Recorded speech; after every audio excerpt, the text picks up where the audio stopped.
estamos hablando durante toda la mañana con respecto a la adoración congregacional, principalmente lo que hemos hecho énfasis.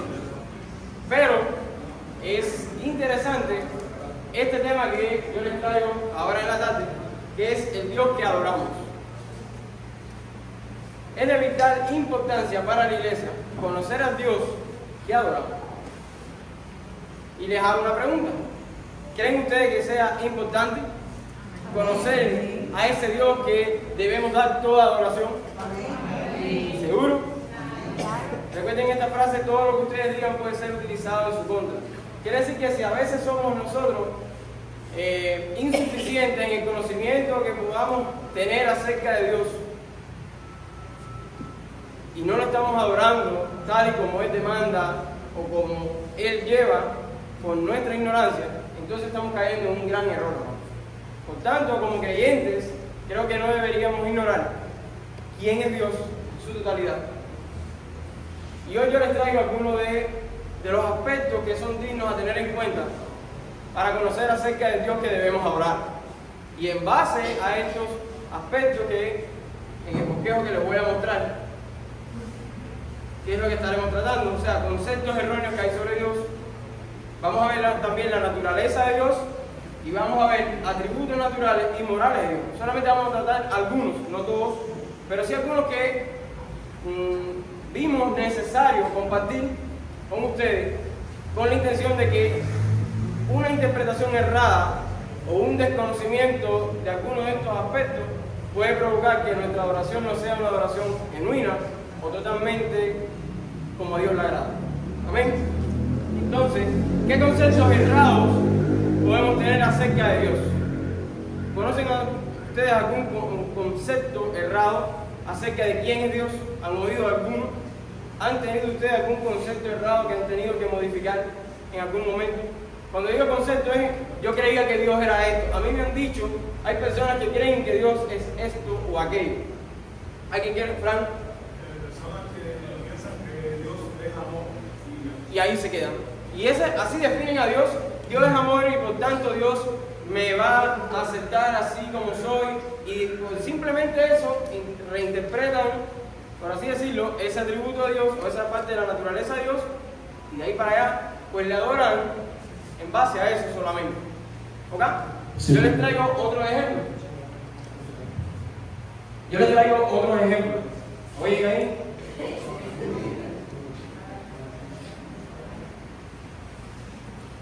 Hoy vamos a ver quién es Dios. Así de simple. Vamos a tratar de irnos con una definición que nos ayude a mejorar aún más la adoración que le estamos dando a nuestro Señor. ¿Ven? Entonces, como estos conceptos errados, ¿cuáles pudiéramos ver? El Dios obro. ¿Han oído eso usted alguna vez? Nunca, voy a decirlo en otras palabras. Quizás en el contexto de los más jóvenes pueden entender el término, pero en la persona más adulta quizás te lo han dicho así: no, el Dios de la Biblia es un Dios tirano y malo y que siempre está prohibiéndole cosas a la gente. ¿No te lo han dicho? Sí. Claro, yo no voy a la iglesia porque ahí siempre están prohibiendo cosas. Dios siempre le está prohibiendo cosas a la gente. Exacto. Y si vemos en la Biblia, no, mira, si Dios exterminó con naciones completas, ¿entienden? Es un Dios agresivo, el Dios de la Biblia, y así lo tienen definido, y ese es su muro para poder darle una adoración a Dios, entregarse a los pies de Dios. Amén. Ese es uno de los conceptos errados que pueden haber. Otro es estilo de Dios Santa Claus. Es como que solamente Dios existe para cuando yo tengo bendiciones y Él las va a cumplir todas porque me ama tanto, y Él es tan bueno, Él es tan amoroso, que todo aquello que yo le pida y necesite, Él me lo va a dar. Es como el Dios que resuelve los problemas solamente lo quiero para eso, y en ese momento me acuerdo de Él y le pido. Hay gente que lo tiene así en su casa, y en base a eso dice que le adora. ¿Ok? ¿Qué tenemos? El Dios amuleto. Hermano, ese yo te diría que hasta hunde en las iglesias, que tienen a Dios como un resguardo, literal. Más allá de que Dios que le ha salvado la vida, que le ama, que tiene misericordia, no es Dios amuleto. No, si yo en mi casa, recuerdo en la pandemia había gente que decía eso: en mi casa no va a entrar la enfermedad porque yo estoy con Dios. Cuidado, hermano, que mucha gente cayó en algo de imprudencia en eso. Ten calma, porque hubo hermanos que sí se contagiaron. Y eso no significaba una cosa así, pero muchos lo tuvieron como resguardo como amuleto, como si fuera la misma santería. ¿Saben? En la santería eso existe.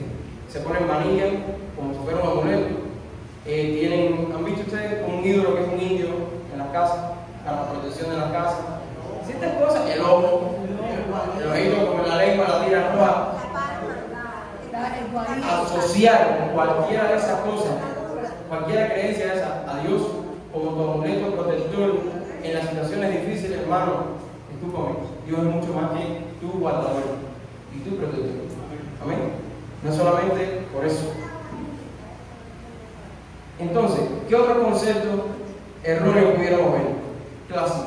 El ateísmo. ¿Saben qué cosa es el ateísmo? Es una postura, yo te diría, la principal en el mundo, y que se empieza a mezclar con otras cosas, porque al final el hombre que diga, no, yo no creo en nada divino ni nada de eso, siempre tiene su creencia de una manera u otra. Pero el ateísmo niega totalmente la existencia de Dios. Y muchas veces tú te das cuenta que verdaderamente el hombre ateo está resentido con Dios. Hay una frase de C.S. Lewis, que él es un escritor que escribió las Crónicas de Narnia, él era cristiano, y hubo un tiempo en que él estaba apartado. Y en uno de sus libros, de su autobiografía, él relata las siguientes frases: estoy bravo con Dios porque no existe. ¿Cómo vas a estar bravo con alguien que no existe? El ateísmo cae en eso mismo. El ateísmo es aquel que dice, no, si Dios existiera, y empieza a nombrar a Dios culpándolo de ciertas cosas, por tanto, como todo esto ocurre, Dios no existe. Pero sin embargo le da cabida en su lenguaje y en su mente. Quiere decir que lo que hay es tal resentimiento en su corazón, que lo que hace es rechazar a Dios. Y por tanto ni que adora. ¿Verdad? ¿Qué otro concepto erróneo podemos tener? El gnosticismo, los agnósticos. Creen que Dios existe, pero que no se mezcla con la humanidad, no tienen cómo relacionarse con la humanidad. De hecho, en el movimiento gnóstico, para los tiempos de Juan, ¿qué creían? ¿Qué decían? Es imposible que Dios se haya hecho hombre, porque la naturaleza de Dios no puede contaminarse con la naturaleza humana caída, y no se puede hacer carne. Eso fue una de las luchas que tuvo Juan a la hora de presentar, incluso en el Evangelio de Juan se ve cómo él tiene que presentar defensa a la deidad de Cristo. Y es porque la corriente que hay es esa misma. Esa es la corriente que se está moviendo en ese momento. Ese es uno de los conceptos que hay. Otro, politeísmo. Dios está en todo lugar, todas las cosas son Dios. Lo que se mueva, oh, Dios está ahí, Dios está acá. Si el río suena, Dios está ahí. Y todo es deidad donde quiera que lo vean. Recuerden en algún momento algunos de los apóstoles que tuvieron que intercambiar con alguna cultura que tenía esta creencia. ¿Ya? Los griegos tenían esta creencia y después lo vamos a estar viendo más a detalle. El panteísmo tiene que ver también, o sea, el politeísmo con muchos dioses. El panteísmo es todo Dios, hasta un leño, un pedazo de leña, ese es mi Dios. Y las imágenes y demás que puedan ir haciendo el hombre se vuelve entonces su concepto acerca de sus dioses.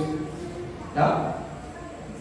El dualismo, esto es clásico también y se ve mucho en la cultura oriental. Lo que es el bien y el mal, el yin y el yang, ¿entienden? El tema de las energías, y mezclan a Dios con esas cosas, y ese es su concepto acerca de la deidad, con todo eso. Hay otros conceptos más, en este caso también el deísmo, y si les traigo algo. Vamos entonces a ver la naturaleza de Dios. La naturaleza de Dios, ¿cómo lo podemos definir, hermano? Primeramente, la palabra dice, Dios es espíritu. Ahorita comentaba ese versículo, y es en el contexto de cuando Jesús intercambia con la samaritana. ¿Y qué le está preguntando? Mire, los judíos dicen que es en Jerusalén donde se debe orar. Nuestros padres dicen que es en el monte donde debemos orar. Y la respuesta que Jesús le da es esa: Dios es espíritu, y los que le adoran en espíritu y en verdad es necesario que le adoren. Haciendo alusión primeramente a que Dios no está enmarcado a un lugar específico para ser adorado. Amén. No está limitado como nosotros a un cuerpo físico material, sino que más allá de un lugar está en cómo tú le adoras. Y dice la palabra, Jesús le dijo, y es necesario que le adoren en espíritu y en verdad. Como Ale decía, verdaderamente, con la verdad, con la palabra, con el conocimiento, pero que le adoremos también con nuestro espíritu. Es necesario que eso sea así. Y entonces, una de las definiciones de la naturaleza de Dios, ¿qué cosa es? Dios es espíritu. Si en algún momento te preguntan, ¿quién es Dios? Dios es espíritu. Eso es una definición.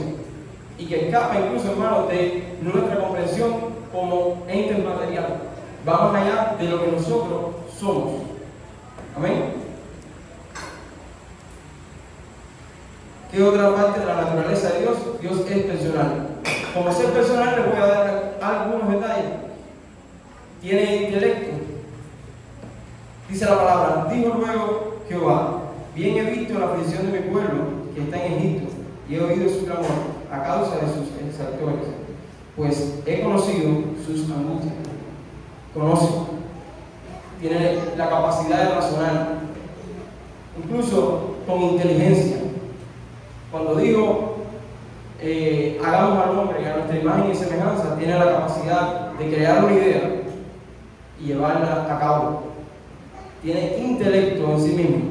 Amén. Eso lo define como ser personal. Tiene también emociones, y se arrepintió Jehová de haber hecho al hombre, hecho hombre en la tierra, y le dolió en su corazón, haciendo alusión de que lo que le ocurre a su creación, también él sufre con eso. Si le duele, si padece, si se emociona por las cosas que ocurren. Eso lo define también como un ser personal. Y actúa. No es que está inmóvil, no es que está olvidado de toda la creación, por así decirlo, que hay gente que tiene esa creencia. Dios hizo esto y se desapareció. No, Dios sigue actuando, ¿no? Constantemente. Nuestro Dios está en los cielos y todo lo que hizo ha hecho. ¿Recuerdan ese texto? ¿Han leído ese texto en algún momento? El Salmo 115, ¿de qué habla? Sobre la idolatría. Después va a decirte, pero mira, los ídolos de ellos, ¿cómo son? Tienen oídos y no oyen, tienen ojos y no ven, tienen boca y no hablan. Y así da toda una descripción de los ídolos, separándote de quién es nuestro Dios. Entonces, como capacidad, como una de las características que le da a ser un Dios personal es que tiene la capacidad de actuar. No es que es alguien que está inmóvil y que no actúa ni en base a su pueblo, ni en base a decisiones que va tomando. Amén.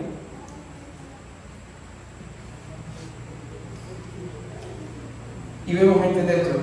Dice, el Dios que hizo el mundo y todas las cosas que en él hay, siendo Señor del cielo y de la tierra, no habita en templos hechos con manos humanas, ni es honrado con manos de hombres, como si necesitase de algo, pues Él es quien da a todo vida y aliento a todas las cosas. Eso es hablando de la independencia de Dios. Hermano, Dios existe independientemente si tú quieres o no en Él, si le aceptas o no, si tú le quieres adorar o no. Eso no condiciona que Dios esté y que Dios actúe y que Dios haga todas las cosas. Tu decisión hacia Él, si quieres querer o no, no lo va a limitar en nada. Él es independiente de la decisión que los hombres puedan tomar. ¿Entienden? Nada de lo que nosotros hagamos va a afectar la independencia que Él tiene. Somos nosotros los que dependemos cada día de Él. Si cae la lluvia sobre nosotros, dependemos de Él. Es porque Él la manda, sobre justo e injusto. El sol sale sobre justo e injusto, de igual manera. Nosotros dependemos de Él. El que sustenta este mundo es Él, no nosotros. Y si entendemos eso, solamente fíjense, si quieres quedarte con un concepto muy bueno, con una definición muy buena acerca de Dios, yo te sugeriría este texto. Ese texto Pablo lo usa para dar respuesta ante todo el politeísmo que había. Y le dice, ya sé que ustedes creen en muchos dioses, pero el Dios que yo les presento ahora es el Dios que hizo los cielos y la tierra, que no depende de ninguno de ustedes, ni a las manos de los hombres, si quieres creer en Él o no, ni habita en templos hechos con manos de hombres, porque no depende de los hombres. Más bien los hombres dependemos de Él. Si entendemos eso, creo que eso iría condicionando ya la adoración que Él merece. Esta es clave, hermano. Dios es eterno. Dios no está limitado como nosotros a nuestro tiempo y espacio. Para nada. Dios está fuera del tiempo que tú y yo pertenecemos. Nosotros tenemos un principio y tendremos un final. Así de simple. Pero Dios está fuera de todo eso, de todo ese tiempo, todo lo conoce, todo lo controla. En lo que ocurre en ese tiempo, Dios es eterno, ha estado desde el principio y estará hasta la eternidad. Amén. Por los siglos de los siglos. Dios es inmutable. Créanme, esto ha tenido su debate. Les digo porque todas las cosas que les estoy dando, si ustedes se dan cuenta, pertenecen a un discipulado. Esto es el discipulado, lo que recibe una persona que está entrando nueva a la iglesia. Quiere decir que si en una iglesia tú no le estás enseñando a una persona que entró nueva cada uno de estos aspectos sobre la naturaleza, sobre los atributos de Dios, pues no está contribuyendo a que esa persona después le dé una adoración genuina a Dios, porque tiene conceptos errados que todavía no han sido corregidos. Y en este caso, cuando decimos que Dios es inmutable, dice la palabra: toda buena dádiva, todo don perfecto desciende de lo alto, del Padre de las luces, en el cual no hay mudanza ni sombra de variación. Y algunos dicen: sí, Dios sí cambia a veces, porque tomaba una decisión y después se arrepentía de hacerlo. No lo hizo con Nínive, sí. Y no lo hizo con el hombre que creó al hombre y después se arrepintió de haberlo hecho. Y con Saúl por ponerlo por rey y después se arrepintió de hacerlo. No es eso lo que nos estamos haciendo referencia cuando hablamos de que Dios es inmutable. Dios es inmutable en cada uno de sus atributos. Para nada. Dios no va a comprometer sus atributos y no los va a cambiar. Dios no va a dejar de ser eterno. Dios no va a dejar de ser sabio. Dios no va a dejar de ser sabio. Ni va a dejar de ser misericordioso. Ni va a dejar de tener amor por nosotros. Nada de eso va a cambiar. Y lo que estamos hablando ahorita del arrepentimiento quizás tenga que ver más con su sentimiento, con su emoción, como ser personal, hacia lo que está ocurriendo. Amén. Entonces, seguimos aquí a ver algunos atributos naturales y morales acerca de Dios. El primero que les traigo es el Dios omnipresente. Y esto ahora vamos a tratar de irlo vinculando directamente con el término de la adoración. ¿Por qué les digo eso? Yo conocí algunas iglesias, principalmente de corte un poco más carismático. Este es el lugar santísimo de aquí para arriba. De aquí para abajo, mucha gente hacía lo que quisiera. Por allá arriba solamente se tenía que parar la persona que estaba. Y cuando te pones a ver ese concepto, dices: bueno, entonces ¿acaso Dios está aquí y está fuera de otro lugar? Cuando nosotros decimos que Dios es omnipresente, ¿a qué estamos haciendo los hermanos? Te metas donde te metas, nunca vas a escapar de la presencia de Dios. Sus ojos estarán constantemente sobre ti. Nada quedará oculto ante su presencia. Nada. El Salmo 139 dice así la palabra: ¿a dónde me iré de tu espíritu? ¿Y a dónde viviré de tu presencia? ¿Dónde te vas a esconder? Donde no esté la presencia de Dios. ¿Dónde vas a ir? Que escapes de la vista del Todopoderoso. ¿Dónde? Respóndete eso. Quiere decir que cuando vayamos a orar, no sea como aquella persona que entra aquí al templo, a la iglesia, y entró aquí y no, aquí sí hay que mantener la santidad. Fuera de la iglesia puedo ser como quiera, no hay problema. Igual, hermano, la doble vida es hipocresía. Y Dios te está viendo lo mismo aquí que afuera. Y Dios está viendo si tu adoración es genuina aquí o afuera. Eso es engañarte a ti mismo. Y para nada vas a cosechar algo bueno en esa actitud. Para nada. Por tanto, si vamos a entender uno de los atributos naturales de Dios, en este caso, el omnipresente de Dios, ¿qué deberíamos entender? Mi Dios está conmigo en todo lugar. Por tanto, en todo lugar yo debo darle adoración, no solamente está sin cumplir a este lugar. ¿Amén? Dios es omnisciente y no hay cosa creada que no sea manifiesta en su presencia. Antes bien, todas las cosas están desnudas y abiertas a los ojos de aquel a quien tenemos que dar cuentas. ¿Qué no sabe Él de nosotros? Incluso dice la palabra que el Espíritu escudriña hasta lo profundo de Dios. Nada escapa de su conocimiento. Nada. Incluso el mismo Cristo, habiéndose limitado de la forma de ser igual a Dios, conocía lo que había en el corazón de los hombres. ¿Acaso lo que hay en tu corazón a la hora de adorar a Dios escapa del conocimiento de Dios? ¿Tú crees? ¿Crees? ¿Acaso cuando te paras aquí a ministrar, piensas que tu corazón, las verdaderas intenciones de tu corazón están ocultas al conocimiento de Dios? ¿O no estás viendo quizá que lo estás haciendo por ego, que tu voz está resaltando entre todos los hermanos porque quieres que los demás te vean? Y créeme, esa oración no va a ser recibida bien por parte de Dios. O sea, Dios conoce, hermano, lo que hay en tu corazón, en tu mente. Y si estás adorando a Dios, vive consciente de eso. Vive consciente de que Él sabe verdaderamente cuál es tu intención cuando vienes a su presencia. Él te conoce mejor que lo que tú mismo te puedas conocer. Amén. Seguimos. Omnipotente. Dios todo lo puede. En este caso hay un texto que habla con respecto a Abraham y en la promesa. Era Abraham de edad de 99 años y cuando le apareció Jehová y le dijo: yo soy el Dios todopoderoso, anda delante de mí y sé perfecto. Yo no sé si a ti eso te da hasta cierto consuelo, saber que tu Dios es todopoderoso. ¿Ojalá? No sé si eso a ti te ayuda en algo, porque si yo he experimentado eso intercambiando con algunas personas que tienen conceptos de esto de la santería, y cuando he intercambiado con ellos, una vez con uno fue con respecto a los collares que usaba. ¿Ya? Y yo le dije, en el intercambio que tenía, le dije: dame tu collar, yo los voy a romper. No, tú estás loco, ¿cómo tú vas a hacer eso? Primero, porque él pensaba que algo malo me iba a ocurrir a mí. No, mi Dios es todopoderoso para librarme de cualquier cosa que tú creas con respecto a eso. Para nada. Pero mi Dios también es todopoderoso para librarte a ti de lo que tú estás. Es un muchacho que intercambiaba con nosotros en un ministerio de pelota. Y tenemos que entenderlo primero nosotros, vivirlo nosotros, creer verdaderamente que Dios es todopoderoso en nuestra vida. Y en base a eso adorarle, pero también enseñarle a los demás que Dios es todopoderoso. Hay otro pasaje que habla con respecto a lo que Él puede hacer, incluso más allá de lo que nosotros mismos podamos hacer. Nosotros mismos podamos salvar. Lo que es imposible para el hombre es posible para Dios. La salvación. El Todopoderoso, Él es el único que puede salvarlo.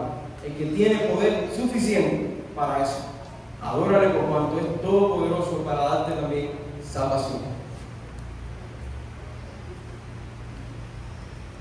Ahora con respecto a los atributos morales, y esto ya viene a tocar un poco a cada uno de nosotros como adoradores, porque no solamente el adorador es el que se para en un grupo de alabanza a ministrar, no, cada uno de nosotros es un adorador. Cada uno de nosotros le da adoración a Dios. Ahora, si Dios es un ser santo y demanda de nosotros santidad, eso debemos entender. Dice la palabra: sino como aquel que os llamó es santo, sed también vosotros santos en toda vuestra manera de vivir, porque escrito está: sed santos porque yo soy santo. ¿Acaso el texto nos dice: sean santos solamente cuando lleguen a la iglesia? Cuando vayas a entrar, santifícate, lávate con agua, cambia tu vestidura, entra aquí, pon tu cara de esta forma. O te está diciendo en toda vuestra manera de vivir. Y es que verdaderamente una vida de adoración no es solamente cuando entras a un culto, o cuando te reúnes en una casa de culto, o cuando estás intercambiando con tus hermanos. No. La vida de un adorador en santidad incluye todas las áreas de tu vida. No es solamente apartarte para Dios desde el día que va a empezar el culto por la mañana, o hoy yo domingo voy a apartarme para Dios. No, hermano, vivimos en santidad, apartándonos para Él cada día de la semana. ¿Por qué? Porque entendemos que dentro de sus atributos está su santidad. Él es santo y demanda que los que le vayan a adorar sean santos. ¿Qué hacían en el Antiguo Testamento? ¿Recuerdan? ¿Qué hacían en el Antiguo Testamento? No mandaba a santificar al pueblo, no mandaba a santificar primero a los sacerdotes, a santificarse cada vez que iban a estar en su presencia. Eso no es nuevo para nosotros, eso es conocido ya. Dios es santo y demanda de nosotros santidad. Incluso, tengan presente en eso, cuando le adoremos, debemos hacerlo de una manera también santa, no contaminada. Amén. Dios es amor. El que no ama no ha conocido a Dios, porque Dios es amor. Y esta definición también de Dios hace referencia a un amor incondicional. ¿Ya? Él no te está amando, ahorita alguien comentaba todo eso. Él no te está amando por las cosas buenas que tú estás haciendo. Él no te está amando porque tú vienes a los cultos. Él no te está amando, no. En su definición, por sí mismo, Él es amor. Esa es su esencia. Amén. Y eso debemos tener en cuenta a la hora también de adorarle, reconocer que nos ama y exaltar el amor que tiene para con nosotros. Amén. Tengamos eso siempre presente. Dios es sabio. Oh, profundidad de la riqueza, de la sabiduría y de la ciencia de Dios. Cuán insondables son sus juicios, inescrutables sus caminos. Hay personas que le adoran a Dios en ciertos momentos, en ciertas ocasiones. ¿Y qué les digo con esto? Hay veces que es difícil adorar a Dios o vernos como adoradores a Dios cuando en nuestra vida está ocurriendo algo que no nos gusta, algo que es doloroso. Estamos pasando por una situación difícil. Adorar a Dios en medio de una prueba para nada es sencillo. Pero en ese momento, reflexiona y entiende, mi Dios es sabio.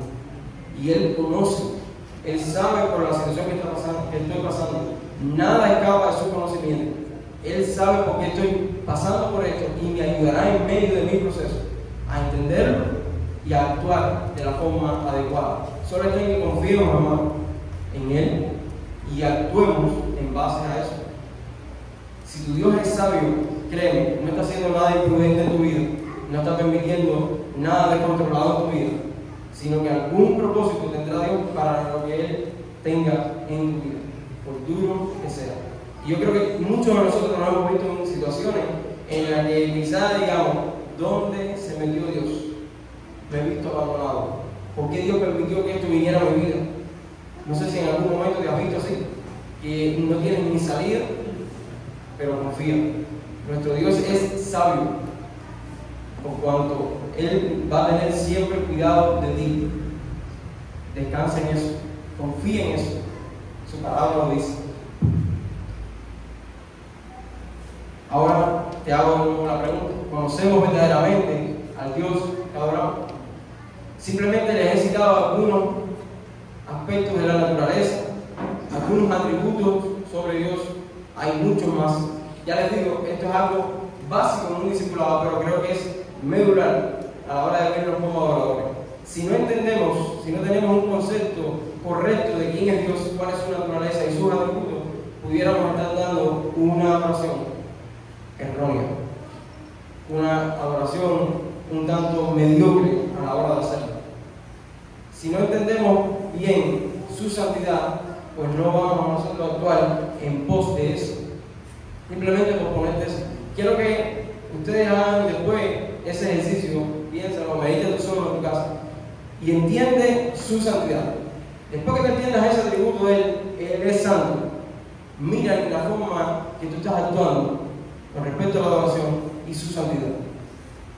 ¿Lo estás haciendo de la manera correcta?